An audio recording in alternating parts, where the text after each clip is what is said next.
Violencia, manera de actuar contra el natural modo de proceder, haciendo uso excesivo de la fuerza.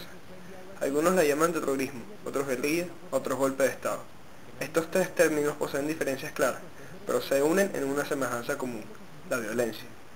El paramilitarismo nace de esa violencia, como un grupo para defenderse de la misma. Al principio no se ve tan mal, el problema viene cuando acuden a la violencia y adquieren el vicio. Las autodefensas de Colombia tienen un objetivo paradójico, pues buscan la paz para el pueblo, pero lo hacen a través de la violencia.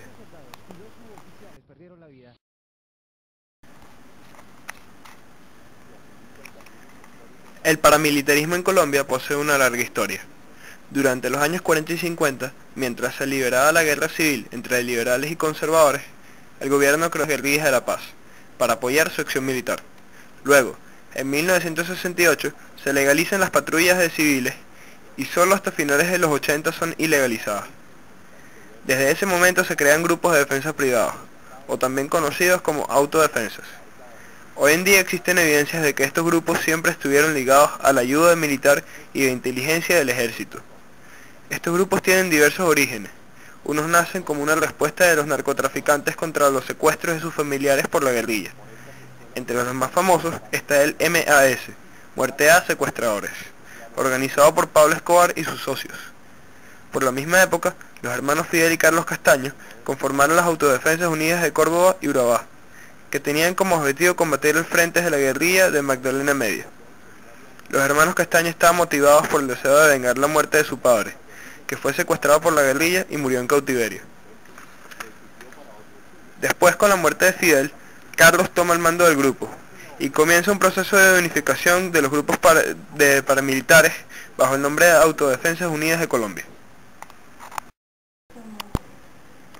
Las AUC eran financiadas por ganaderos, hacendados, terratenientes y comerciantes.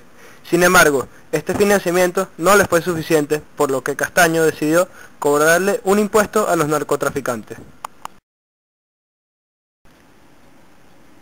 Las AUC son culpables de varias masacres, como la de Mapiripán, que consistió en una ofensiva por parte de los paramilitares con el objetivo de aniquilar a los aliados de la guerrilla de ese pueblo. Esta masacre dejó un saldo de muertos y heridos muy grande. Las autodefensas también son responsables de la masacre del Aro, en el departamento de Antioquia. Las víctimas de estas masacres eran enterradas en fosas comunes. Luego, fueron reveladas la ubicación de estas fosas por los comandantes de las autodefensas. No se fueron muchos civiles, mucha población civil en esta guerra con la guerrilla. Sí, hay que aceptarlo, pero es el conflicto. También lo fue las FARC, también cometieron excesos el mismo Estado con sus fuerzas armadas en su momento. Pero es que una guerrilla que implantó unos métodos de guerra, los más atroces, que culminó con el terrorismo, no era posible enfrentarla de la mejor manera. Buena voluntad hubo de nuestra parte, nunca quisimos incurrir en esos delitos atroces que nos tienen hoy en situaciones complicadas. Pero había que enfrentarla, repito, y se hizo. Sí hay que aceptar que hubo excesos lamentables. Lo importante es mirar que no se actúe de mala fe. Se pudo haber cometido errores. Es eso precisamente lo que no queremos que continúe sucediendo. Posteriormente, las AUC anunciaron un cese de hostilidades y se desmovilizaron tras diálogos de paz con el gobierno de Uribe. Podemos ver a Carlos Castaño hablando del cese. Cumplieron con un compromiso histórico, con una función en un lapso de tiempo, cuando de enfrentar militarmente a la guerrilla se trató, lo hicimos de la mejor manera, impedimos en buena medida que la guerrilla se haya tomado el poder de la nación por las armas, recuperamos grandes extensiones de que las FARC esté como está ahora, acorralada. Tenemos un cese de hostilidades unilateral, ya hace más de 6 meses, al terminar el año pasado, y si bien no lo hemos cumplido en su totalidad, los esfuerzos que hemos hecho son ingentes y los resultados se han visto. Las estadísticas muestran cómo han disminuido una cantidad de acciones que antes realizaba la autodefensa. No es posible a cabalidad cumplirlo si tenemos que recoger finanzas y la crisis económica del país no permite que nos aporten. Como así estos procesos de reinserción de grupos armados en el mundo, no solo en Colombia, una vez estemos en la zona, tenemos nuestros fusiles, mientras esa transición se va protocolizando, digámoslo, y en esa medida se va dando tránsito a ser civiles y se irá entregando en el momento ya oportuno los fusiles a el país de que hay el enemigo histórico de la nación, sigue en pie de lucha y a veces nos toca defendernos e infringimos levemente ese cese de hostilidades. Ahora el gobierno lo exige que sea en su totalidad.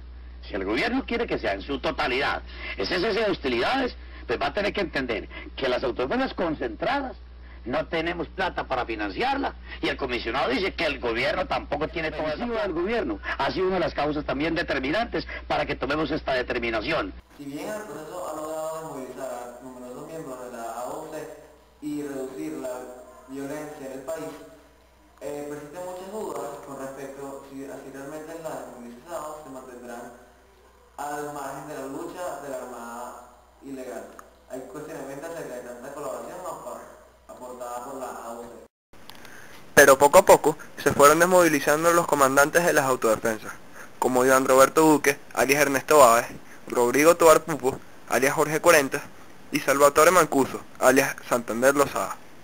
No se conocía el paradero de Carlos Castaño desde abril de 2004, hasta que en agosto de 2006 se descubrió que fue asesinado por su guardaespaldas Jesús Ignacio Roldán Pérez, alias El Monoleche, quien al parecer recibió órdenes del hermano de Castaño, Vicente Castaño.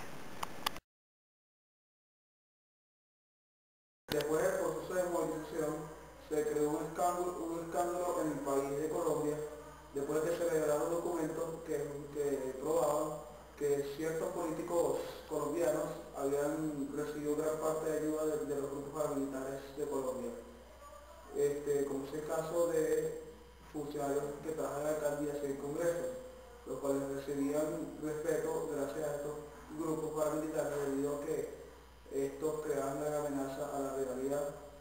Y el documento paradigmático más desvelador de todos fue el Pacto de Granito, en el cual firmaron grandes jefes del Estado de Colombia, donde se planteaba refundar a la patria. Sus jefes actualmente se encuentran recluidos en la cárcel de máxima seguridad de Itagüí, donde rinden indignatoria ante los fiscales designados para el proceso.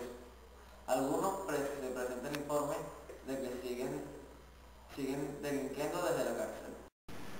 También se conoce de la creación de un nuevo grupo paramilitar conocido como Águilas Negras, el cual parece estar dirigido por Vicente Castaño.